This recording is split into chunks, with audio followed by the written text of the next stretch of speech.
Zoti Dhalla, pavarësisht votës popullore që mori BDI-a në këto zgjedhje, nëse nuk fiton Tetovën, se pasi Çajiri iku si dy epiqendrat, a mendoni që pas duhet të ketë një analizë thellë, ndoshta edhe tek mënyra se si Ali Ahmeti u dha aleatëve të tij, atyre që afroi edhe së fundmi, postet pra kandidatët për komunat, mendoni që është gabuar te kjo pjesë?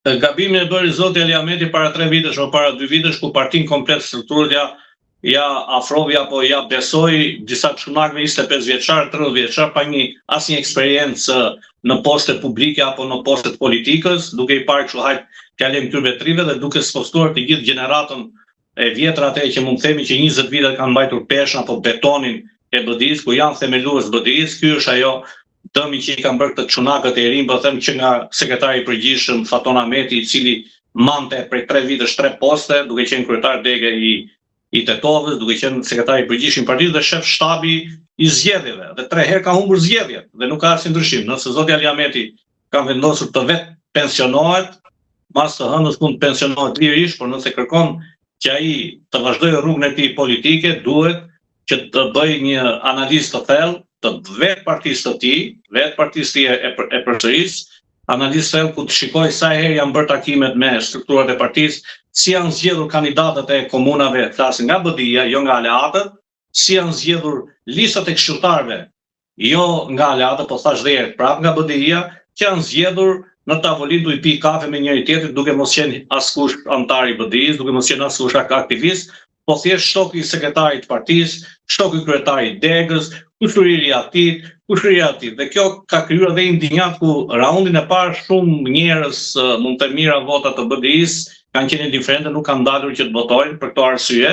Pra partia ju dorëzua 5-6 vetave të tjerë që mendimin tim e shkatëruan. Por i takon zotit Ali Ahmetit dhe strukturave të BDI-s që të bëjnë një analizë shumë të thellë çfarë ka ndodhur, dhe nëse do reflektojnë, nëse nuk do reflektojnë, po do vazhdojnë kështu të jenë në gjumë dhe në vetë kënaqësi dhe duke u vetë kënaqur para pasqyrës të çunakët e rinj, atëherë kemi për 6 muaj shkatrimin e plot BDI-s, ku një pjesë e madhe e BDI-s do të shkojë tek lëvizja demokratike e Izet Mexhiti si ish pjesë e BDI-s dhe janë shtokët e tyre, dhe një pjesë e vogël mund t'i bashkangjitet lëvizjes BESA apo në një parti tjetër të vogël që mund zgjerohet. Ky është parashikimi im nëse nuk ka analizë të thellë dhe reagim të thellë të vetë zotit Ali Ahmeti, se duhet dim që BDI-a lidhet mas liderit apo partitë këtu lidhen mas liderit, ashtu si në Shqipëri që Ali Ahmeti është kryetari i BDI-s, Ali Ahmeti është BDI-a, po harrojnë që Ali Ahmeti ka kaluar një moshë mbi 64 vjeç mund të jetë, mosha bën vetën, lodhjet bën vetën, ka bërë sa mundet, por e thash herë, duhet bërë analiza ke vetë këta çunakët e rinj që vetë kënaqeshin dhe shikoheshin pasqyrë dhe jemi në rregull tash. Zoti Dhalla, ju folët për një skenar të lëvizjes së antarëve, po realisht, a ka shanse që ndonjë prej aleatëve të Ali Ahmetit sot nesër, pra ditën e hënë tutje, të jetë edhe pjesë e qeverisë? Nuk përjashtohet mundësia që ndonjë aleat, pa marrë parasysh kush është, që mund të shkëputet, sepse aleancat bëhen para zgjedhjeve dhe mbas zgjedhore rishikohen. Mushkë nuk është tragjike, nuk e ka fajin dhe herë. As zoti Zjati Sela, as Arben Taravaj, domethënë si aleancë nuk e kanë fajin këta, pa është e vek BDI-a, sepse BDI-a ka humbur në shtabin e tyre, në kërfisën e tyre, pra në Çajir dhe në Tetovë. Tu nuk ka pasur bazat forta aleanca për shqiptarët. Aleanca për shqiptarët ka në Strug, ka në disa komuna rurale, ka dhe në Gostivar. Pra faji nuk është i aleatëve, aleatët janë të ligjë shkojnë ku të duan, ose mund të qëndrojnë bashkëpunik, por është e gjithë gabimi është ke funksionimi i BDI-s jo pasume zgjedhje, po pasi mbeti parti opozitare edhe pse fitoi shumicën e shqiptarëve. Pra duhet shikuar gabimi jo ke aleata, po ke vetvetja. Nuk duhet akuzojmë askën tjetër, Ali Ahmeti duhet akuzojë dhe BDI-a vetvete rreth parë, duhet akuzojë ato çunakët e rinj që kishin nga 2-3 poste dhe nuk mbanin dot as si post, nuk janë të dot pra si post. Unë kam bërë krahasim edhe këtu si shton krahasimi, kemi figurën dhe tragjiko-komike të Lul Bashkës. Zoti Dhalla, si përfundim fituesi i madh i këtyre zgjedhjeve, pa talente pra deri në daljen e rezultateve të këtij balotazhi të ditës së sotme, mund të themi që është Mickovski, kryeministri pra i Maqedonisë së Veriut, për rezultatin jo vetëm që ka arritur tek maqedonasit, por edhe faktin që i bëri çorap edhe pjesën tonë. Fitues realisht të zgjedhjeve nuk është askush, të gjithë kanë humbur.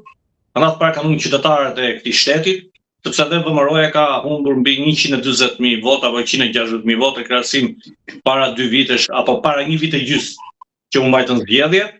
Pra siç e thash, nuk ka fitues, ka humbës. Suksesi i Miskolcit është që nënçmovi shqiptarët, nënshtrovi shqiptarët, i përçavi shqiptarët, u tregoi maqedonasve se unë i treq përveshi këta që ka marrë në qeveri, domethënë vasalët e Vlenit, i nënçmovi, ja u merrte mikrofonin gjatë konferencave të shtypit, siç ka ndodhur 2-3 herë me zotin Billall Kasami mes Tetovës, pra i ka nënçmuar, por fitues për mua nuk ka. Nuk duhet të shikojmë që ka fitues kjo palë dhe humbi kjo palë. Humbës janë qytetarët e Republikës Maqedonisë Veriut. A do të vazhdojë Maqedonia e Veriut të mbetet në klasë duke mos hap bisedimet për antarësimin BE? Kjo është pyetja më e madhe. A do të vazhdojë zoti Miskolci të rritë kështu duke ignoruar këshillat e Bashkimit Evropian për hapjen e kushtetutës për bisedimet me zgjidhjen e problemeve që ka me Bullgarinë dhe me vende të tjera për shembull? Kjo është. Sepse Maqedonia është e krypur në borxhe të mëdha dhe është një shtet asistent me ndihmë sociale që marrë dhe borxhe. Pra nuk ka fitues edhe një herë. Ka vetëm humbës. Të gjithë kanë humbur. I vetmi fitues mund të jetë personali i Miskolcit për ndarjen etnike që kanë nënçmuar dhe nënshtruar drejtuesit e Vlenit. Zoti Valla, faleminderit shumë për bisedën. Faleminderit dhe juve.